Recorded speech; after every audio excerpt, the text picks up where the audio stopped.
Bom, primeiramente, ok, muito obrigada, Mafê.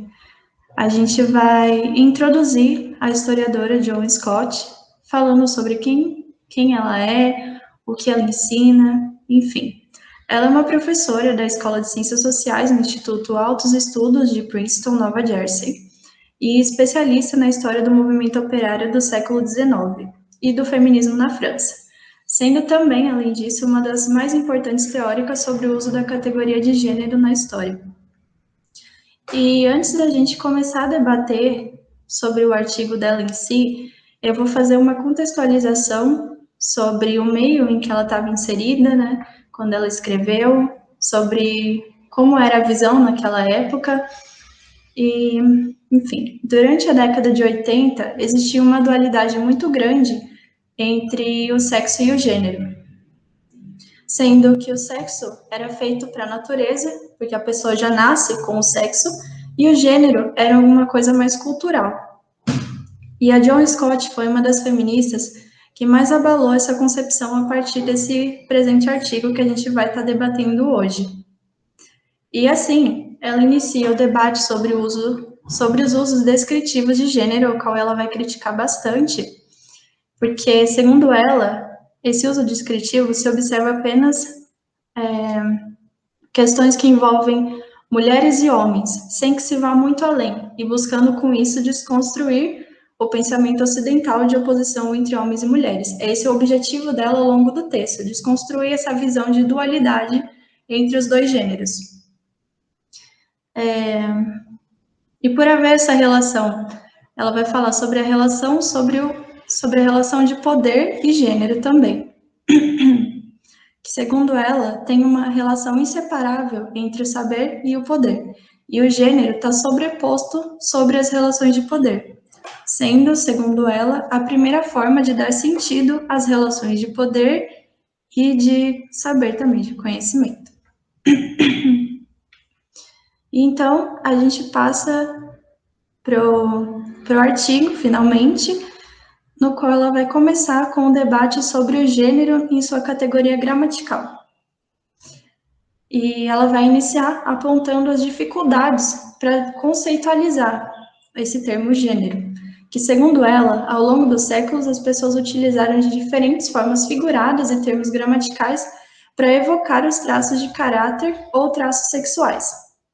E aí ela vai exemplificar isso através de uma proposta, uma tentativa de definir o gênero do Dicionário da Língua Francesa de 1876, aí, ao qual ela vai falar, abre aspas, não se sabe qual é o seu gênero, se é macho ou fêmea. Fala-se de um homem muito retraído, cujos sentimentos são desconhecidos. E assim a gente percebe que não tem uma definição exata do que é o gênero.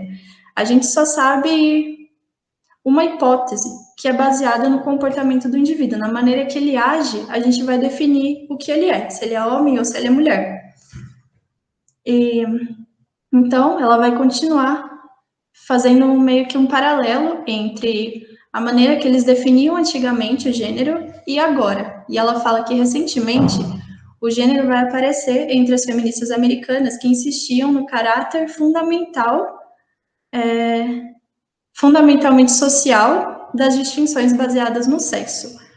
Ou seja, a palavra gênero indicava uma rejeição do determinismo biológico implícito no uso de termos como sexo ou gênero. Sendo assim, ele era um termo mais neutro. Em vez de falar sexo ou diferenças de gênero, diferenças sexuais, a gente usava o termo gênero para neutralizar. E também, segundo ela, existiam as feministas mais preocupadas com o fato de que a produção dos estudos femininos centrava-se exclusivamente sobre as mulheres. Então, por isso elas passaram a utilizar o termo gênero. Em vez de falar mulheres, a gente vai começar a falar sobre o gênero. Mas isso vai ser melhor desenvolvido nos próximos slides. Bom, e segundo essa opinião, né, que ela vai falar sobre o termo de gênero ser mais neutro, as mulheres e os homens eram definidos em termos iguais, e nenhuma compreensão de qualquer um podia existir através de estudo inteiramente separado. Então, ela defende o quê? Que a história dos homens e das mulheres devem ser contadas juntos, que não deve haver uma história apenas das mulheres, porque isso é uma forma de segregar. E aí, com isso, a gente chega à proposição de uma nova história. Por que uma nova história? Porque algumas pesquisadoras feministas defendiam que a pesquisa sobre mulheres transformaria fundamentalmente os paradigmas da história já existente. E para elas, o estudo das mulheres não ia apenas acrescentar novos temas, mas também ia reavaliar a crítica das premissas e critérios do trabalho científico existente. Nesse caso, para introduzir as mulheres na história, segundo ela, é necessário a redefinição e alargamento das noções tradicionais da história atual e desconstruir o que é historicamente importante, a fim do quê? De incluir as experiências femininas, tanto no pessoal e subjetivo, quanto as atividades públicas e políticas. E essa metodologia por si só já se trata de uma nova história, porque a gente precisaria meio que reescrever a história já existente, visto que a inclusão das mulheres mudaria totalmente o paradigma da história atual.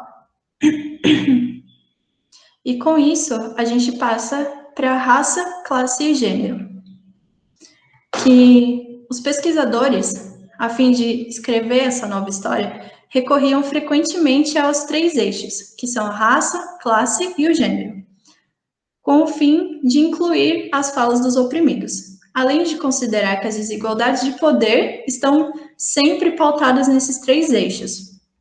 No entanto, a Joan Scott também vai criticar essa utilização dos termos, sugerindo uma paridade entre os termos, que segundo ela não existe, porque não tem como a gente colocar o fator classe, que está ligado diretamente à teoria marxista, com a raça e o gênero, que não são termos que têm uma clara e uma coerência distinção, uma categorização, né?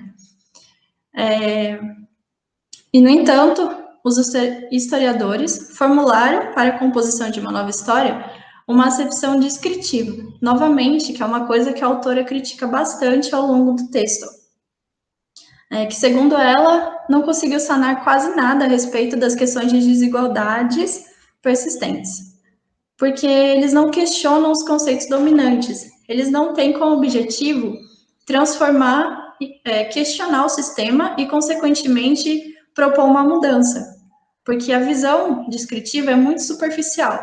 É assim, eles falam o que é, mas não falam por que acontece, ou como começou a acontecer. E assim, ela fala que não foi suficiente essa visão descritiva, utilizando os termos de raça, classe e gênero, para os historiadores provarem que as mulheres tiveram participação nas mudanças políticas da civilização ocidental, visto que, para os historiadores feministas, isso não fazia a menor diferença, porque para eles, independente se uma mulher tivesse participado da Revolução Francesa, a participação das mulheres, tanto política como subjetiva, não fazia diferença nenhuma nos termos históricos. Então, para eles era assim, a história de poder e política estava separado da história feminina, e eles deixavam que as feministas a escrevessem, porque eles não tinham interesse em incluir as mulheres nessa história. E para isso, para que esses historiadores consigam enxergar a importância da história feminina, a autora vai falar que é necessário que a gente faça essa análise de gênero, que é o que ela propõe logo no título. E aí, a gente vai passar para o tópico de mulher versus o gênero, que eu já havia falado antes, sobre a neutralização do termo mulher, e agora a gente vai desenvolver um pouquinho melhor. Segundo a autora, na tentativa mais recente de análise de gênero, o uso da palavra gênero é sinônimo de mulheres. E dessa forma, os livros e os artigos que tinham a temática História das Mulheres começaram a substituir o termo pelo gênero. E diante dessa circunstância, o uso do termo gênero visava indicar uma erudição e seriedade de um trabalho, porque gênero tem uma conotação mais objetiva e neutra do que mulheres, como eu já havia dito. dando uma impressão de que ele se integra na terminologia científica das ciências sociais. E, consequentemente, vai se dissociar da política do feminismo, que era uma política vista como muito agressiva para os homens da época, para os historiadores, enfim. E então, o gênero passa a incluir as mulheres, mas sem nomeá-las. E assim, ele parece não constituir uma ameaça crítica, usando como era com a palavra mulheres. Além de ser igualmente utilizado para sugerir que a informação a respeito das mulheres é necessariamente uma informação sobre os homens também, que um implica no estudo do outro. Que o uso do gênero também possui a intenção de rejeitar a ideia de esferas separadas e defende que estudar mulheres de forma separada perpetua o mito de que a experiência de um sexo tem muito pouco a ver com o outro, que é uma coisa que a autora, desde o começo, vai criticar, que a gente não pode ter uma história separada. Então, tá.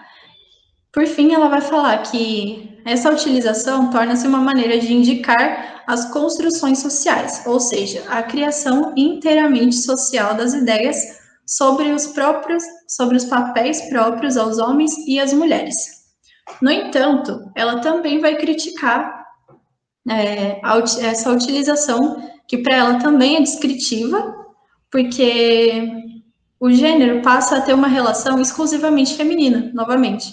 Feminina, de criança, família, ideologia de gênero, e implica novamente no domínio de relações entre sexos. E assim, a história das mulheres continua sendo irrelevante para os historiadores que trabalham sobre política e poder, porque o uso do termo gênero começa a ser mais uma coisa relacionada à esfera doméstica e familiar, que é o que abrange a história das mulheres. E para ela, o uso do termo gênero afirma que as relações entre os sexos são sociais e não diz nada sobre as razões pelas quais essas relações são construídas, como são, como funcionam ou como elas mudam, sendo, portanto, um conceito associado ao estudo das mulheres e sem uma força de análise suficiente para questionar e talvez mudar os paradigmas históricos existentes. Isso é uma crítica que ela faz muito forte durante todo o texto e diante de todas as abordagens, até mesmo feministas, para falar que a gente precisa fazer uma análise mais profunda do que é o gênero e do porquê as relações sociais são construídas da forma que elas são. E não apenas falar que elas são como são e não explicar o motivo exato delas serem assim. E aí, eu passo para as diferentes abordagens feministas na análise do gênero. E, bom, segundo a Joan Scott, alguns historiadores que eram conscientes da problemática que tinha o uso do termo gênero para designar somente teorias relacionadas às mulheres, começaram a tentar criar teorias que pudessem explicar o conceito de gênero e a mudança histórica, e obtendo assim um resultado bastante eclético, segundo ela. E no artigo, ela vai debater 3 formulações teóricas, que são as teorias do patriarcado, que tinham como objetivo explicar as origens do patriarcado, e a segunda, que vai tratar de uma tradição marxista, e vai buscar um compromisso com as críticas feministas, e a terceira, que é fundamentalmente dividida entre o pós-estruturalismo francês e as teorias anglo-americanas das relações de objeto, que é uma que ela vai criticar também. E essas duas inspiram-se nas várias escolas da psicanálise para explicar a produção e a reprodução da identidade de gênero. Bom, primeiro eu vou falar sobre as teóricas do patriarcado, que concentraram toda a sua atenção na subordinação das mulheres e encontraram a explicação na necessidade do macho dominar a mulher a partir da reprodução. Segundo elas, a dominação masculina é o efeito do desejo dos homens em transcender sua privação dos meios de reprodução da espécie. E aí a Joan vai falar, se para algumas feministas a reprodução era a chave do patriarcado, para outras a resposta se encontrava na sexualidade em si. E ela vai citar essa autora, a Catherine MacKinnon, falando que a sexualidade é para o feminismo o que o trabalho é para o marxismo. Ou seja, o que nos pertence mais e, no entanto, nos é mais alienado. E aí a Joan vai questionar o fato de que a teoria proposta por essa autora, Catherine MacKinnon, não explica por que o sistema de poder funciona assim. Além disso, as teóricas do patriarcado, no geral, não explicam o que a desigualdade de gênero tem a ver com as outras desigualdades, caindo, mais uma vez, em uma teoria descritiva, em uma teoria que explica profundamente por que as desigualdades acontecem. Ela só fala que as desigualdades estão lá, mas não por quê ou como, qualquer coisa que se aprofunde mais.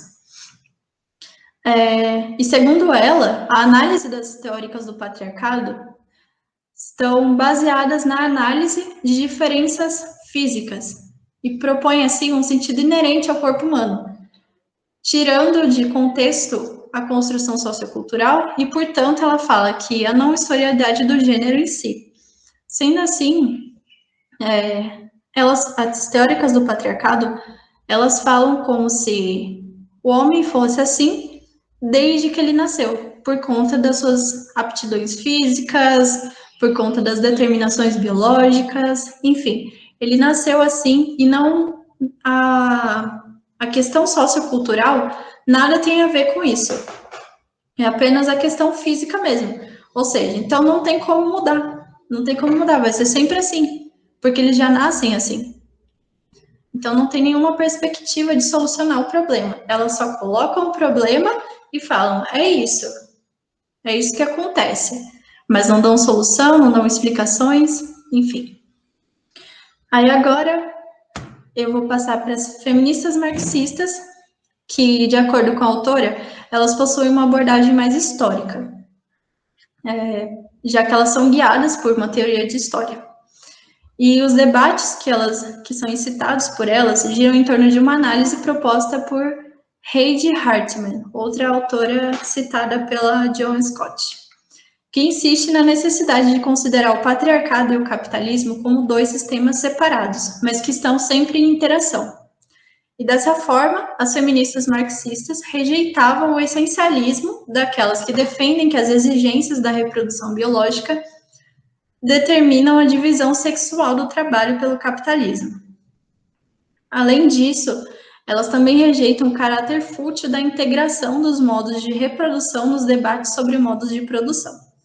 Porque, segundo elas, essa é uma categoria que vai permanecer oposta à outra, que nada tem a ver.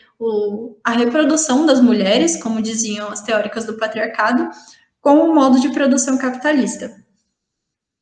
E por fim, e mais importante, talvez, elas reconhecem que os sistemas econômicos não determinam de forma direta as relações de gênero, e que a subordinação das mulheres é anterior ao capitalismo e vai continuar durante o socialismo. Então, assim,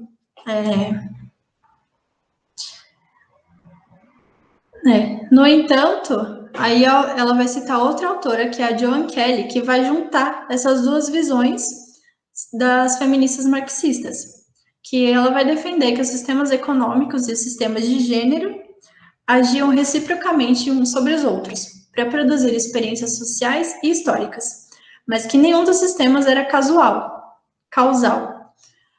e que ambos operam simultaneamente para reproduzir as estruturas socioeconômicas e as estruturas de dominação masculina de uma ordem social particular. No entanto, a Joan Scott vai criticar novamente essa teoria, falando que o conceito de gênero dentro do marxismo foi tratado como um subproduto das estruturas econômicas mutantes. Apesar de não ser essencialmente baseado no capitalismo e nos modos de produção, ainda assim é como se fosse uma parte, um reflexo das estruturas econômicas, independente de qual for, se for a fase pré-capitalista, se for o capitalismo ou se for o pós-capitalismo, que no caso seria o socialismo. E assim, ela defende que o gênero não tem o seu próprio estatuto de análise. E por fim, eu vou falar sobre a análise da teoria psicanalista, E a autora defende que é necessária uma distinção entre as escolas anglo-americanas, que vão trabalhar com a abordagem da teoria de relações do objeto, e a escola francesa, que vai se basear nas leituras estruturalistas e pós-estruturalistas. E, segundo ela, ambas vão se interessar pelos processos através dos quais foi criada a identidade do sujeito, centrando-se sempre nas primeiras etapas do desenvolvimento da criança, com o objetivo de encontrar indicações sobre a formação da identidade de gênero. E dessa forma, ela vai explicar sobre as teóricas das relações do objeto que enfatizam a influência da experiência. Ou seja, para esses teóricos, a criança vê, ouve e tem relação com as pessoas, e particularmente com os pais, e, portanto, ela tende a reproduzir esses papéis de gênero. Ela tende a ver, por exemplo, a mãe assumindo determinado papel de criação dos filhos, de limpar a casa, seja o que for, assim, as atividades familiares que são colocadas para a mulher, e ver que o pai tem uma personalidade e funções diferentes, que ele não faz o mesmo trabalho que a mãe. E, portanto, se for uma criança, um homem, por exemplo, ela vai reproduzir esse mesmo padrão.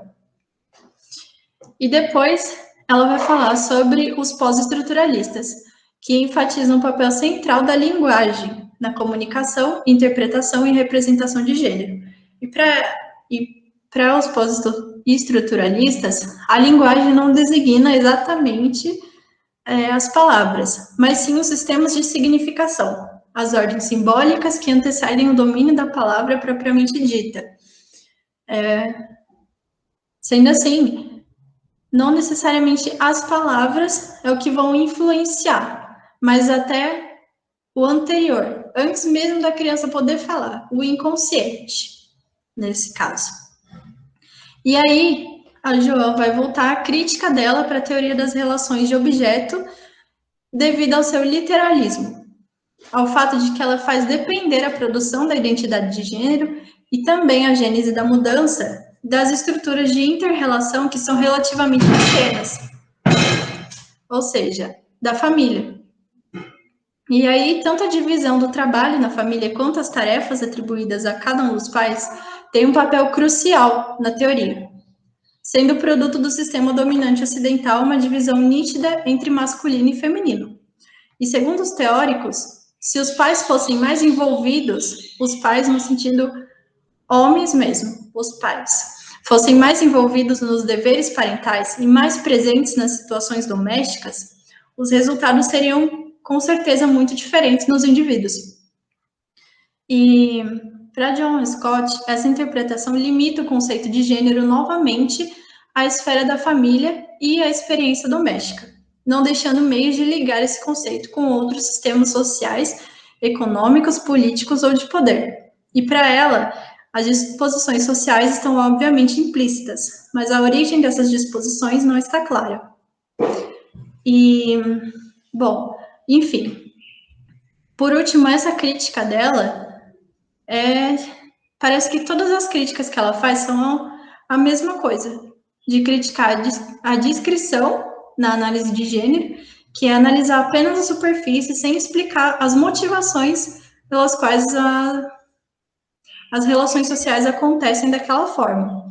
E agora, como sempre, ela vai falar sobre como o gênero é voltado novamente para a esfera familiar, sem nunca deixar esse espaço para que as mulheres sejam inseridas na história de poder e política, que geralmente é escrita e feita pelos homens.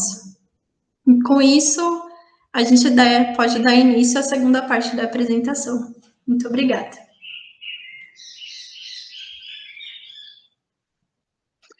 Bom dia, pessoal. Consegue me escutar?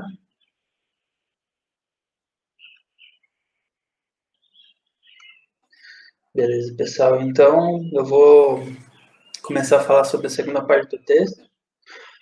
Para dar uma geral sobre essa sessão, eu vou informar vocês que é nesse segundo capítulo, né, se podemos dizer assim, ela estabelece a metodologia com que será estudado o gênero como uma categoria analítica.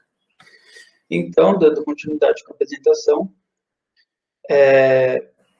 Scott inicia a segunda seção do texto informando que a preocupação teórica com o tema é oriunda do final do século XX, o tema como categoria analítica. Nós, feministas contemporâneas, buscavam de alguma forma reivindicar um terreno de definição para sua teorização, como a Maggie falou agora há pouco. Dado o período, o uso do termo de gênero encontra um terreno fértil, por assim dizer, para seu desenvolvimento, a partir da transição dos paradigmas científicos para paradigmas literários. Ou seja, a partir desse momento, a ênfase que antes era na causa dos processos em si, agora passa a ser enfatizada nos significados. Diante da mudança de estudo, da causa para o significado, convertidas muitas vezes entre os debates teóricos que criticam a ciência e que criticam o empirismo, inspirados nessas questões, as feministas encontraram então uma voz teórica própria para seus estudos. Com isso, a Scott propõe uma alteração nos hábitos de pesquisas envoltos nesses paradigmas. Nós, as historiadoras ou historiadores, busquem pensar nos processos como estando tão interconectados que não podem ser separados. Assim, a autora desenvolve que devemos nos atentar aos processos, buscando entender sobretudo como se passa antes do que se passa, fugindo da causalidade geral e visando uma explicação baseada no significado. Ao procurar analisar o significado, é necessário lidar e atentar-se com o sujeito individual e a organização social, vislumbrando a natureza de suas ações e de suas relações.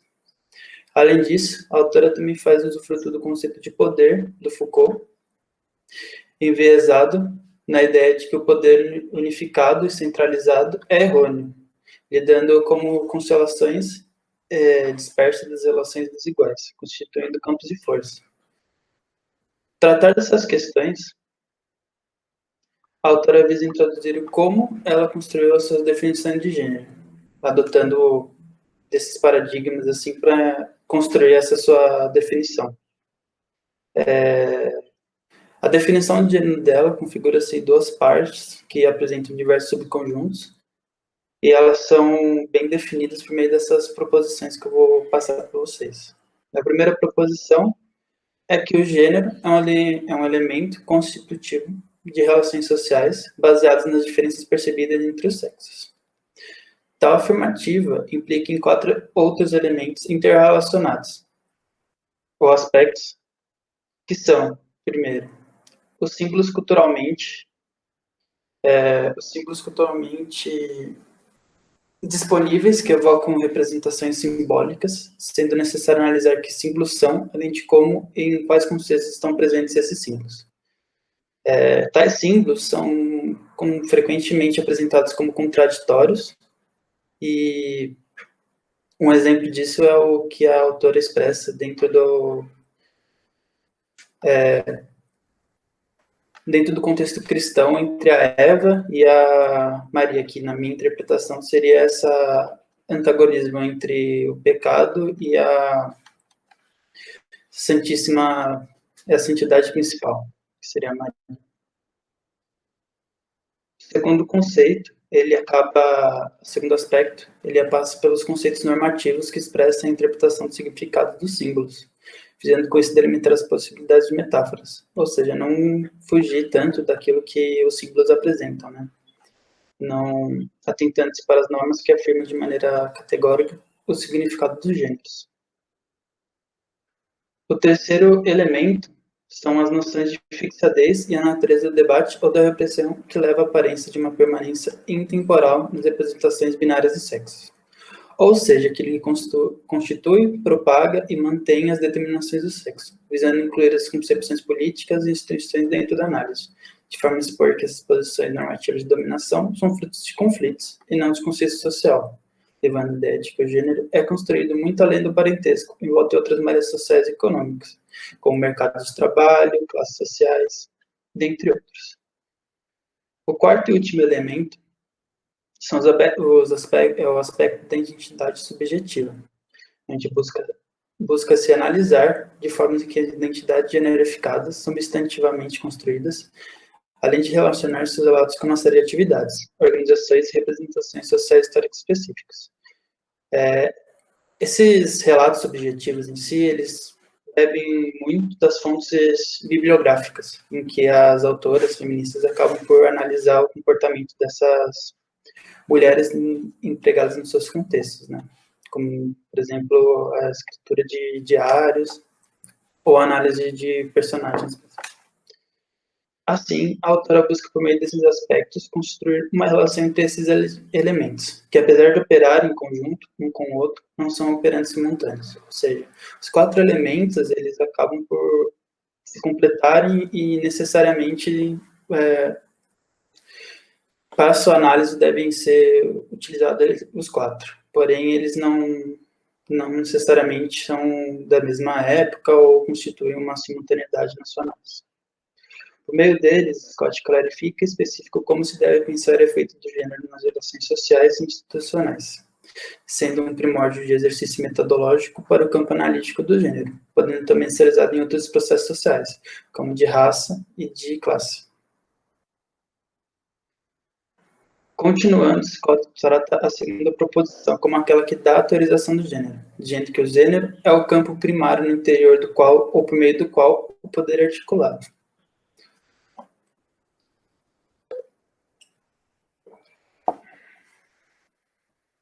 Assim, ela concebe a ideia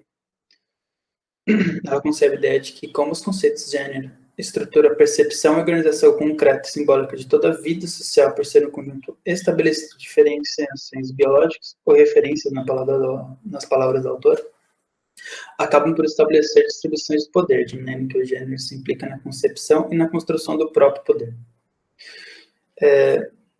Sei que parece um pouco confuso, né, falar desse jeito, mas para isso eu vou utilizar então uma citação do Maurice Godelier, que exemplifica melhor essa ideia de Scott. Na citação, Maurício implica que não é a sexualidade que assombra a sociedade, mas antes a sociedade que assombra a sexualidade do corpo. As diferenças entre corpos relacionados ao sexo são constantemente solicitadas a testemunhar as relações sociais e as realidades que não têm nada a ver com a sexualidade. Não somente testemunhar, mas testemunhar para, ou seja, legitimar. Assim, apesar de não ser o único campo, o gênero comporta-se como uma forma persistente e recorrente de significação do poder no Ocidente.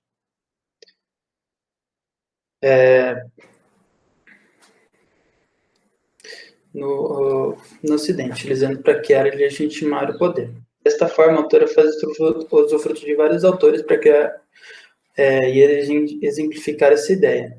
Desde o uso das definições da oposição entre os sexos para basear o conceito de estações de tempo, de Bourdieu, até o relato de artistas sobre a implicação social e representação literária dos homens e das mulheres, baseados na ideia em que a linguagem conceitual, em linguagens conceituais, emprega diferenciação para estabelecer o significado e que a diferença sexual é uma forma primária de significado e diferenciação. Esse último, na minha interpretação, pode ser visto nos arranjos formais como as mulheres são pintadas, tratadas como delicadas e geralmente desnudas no seio artístico do início da modernidade europeia em si, enquanto os homens são pintados de formas imponentes e com tons mais fortes. Assim, o gênero fornece um meio de decodificar o significado e compreender as complexas conexões entre várias formas de interação humana, onde seus conceitos legitimam e constroem as relações sociais, permitindo que pesquisadoras e pesquisadores compreendam a natureza recíproca do gênero e da sociedade, além de formas contextualmente específicas para as quais as políticas constroem o gênero e o gênero constrói a política. Falando em política, que comporta uma das áreas onde o gênero pode ser usado para análise histórica, Scott menciona que esse campo é pouco explorado, apesar de o gênero merecer atenção em seu estudo. Ainda que não seja explícito, o termo está presente nas construções de organizações de igualdade ou desigualdade, onde o gênero reforça os termos do discurso e a estrutura hierárquica que são dependentes. Eu gosto muito da utilização que a autora faz nesse termo para quando os críticos aos marxistas da época da Revolução Industrial, de forma a diminuir assim, o discurso de classe social, utilizavam, incorporavam o termo de gênero para que se rebaixada essa ideia de hierarquia, enquanto que os marxistas, para responder às críticas desses críticos, acabavam utilizando a terminologia mais voltada para um viés masculino, para dar essa glorificação e esse aumento no poder, assim, vamos dizer. Com isso, a codificação generificada de certos termos estabelece a naturalização de seus significados. Como eu disse, envolto na utilização do gênero para poder dar essa força, esse poder às palavras de hierarquia. É válido ressaltar que a alta política, por si só, é um conceito generificado, onde todo o seu aparato depende da exclusão das mulheres. Assim, o gênero acaba por ser uma das referências recorrentes pelas quais o poder público tem sido concebido, legitimado e criticado, onde a posição binária e o processo social das relações de gênero tornam-se parte do próprio significado de poder. Poder esse que estabelece a posição entre gêneros e depende dela, com o fato de que a alteração de quaisquer de seus aspectos ameaça o sistema inteiro. A autora ainda relata que, para que haja uma mudança política nesse cenário que eu acabei de falar, é necessário revisar os termos e, assim, a organização do gênero, visando novas formas de legitimação ou a outra forma dessa mudança acontecer é apenas a alteração dos termos para outros anteriores, não significando uma mudança efetiva, apenas trazendo à tona questões anteriores. Diante disso, ressalta que são os processos políticos que irão determinar qual resultado prevalecerá, para que sejam alteradas essas mudanças. Sendo necessário, na análise desses processos, uma adoção vazia e transbordante ao mesmo tempo do homem e da mulher dentro desses processos, de forma a identificá-los como membros sem significado explícito, mas fixado com definições alternativas, sendo ambos atuantes no processo. Eu concluo minha apresentação com os paradigmas esperados pela autora para a construção dessa nova história, em que essa nova forma de interpretação da história concebe uma nova perspectiva para as antigas questões, de forma a reformulá-las ou a tornar visível a participação ativa das mulheres na construção da história e nos processos que a tornaram o nosso presente. A nova estruturação da análise histórica, considerando o gênero como categoria analítica, abrirá possibilidades para a reflexão das atuais estratégias e políticas feministas, levando a uma nova reestruturação pautada na igualdade política e social que inclua outros processos além do gênero. Então, a utilização da categoria analítica do gênero, ela poderá auxiliar também nos outros pontos de debate que tanto eu quanto a Maju mencionamos, da raça e da classe. Obrigado, pessoal.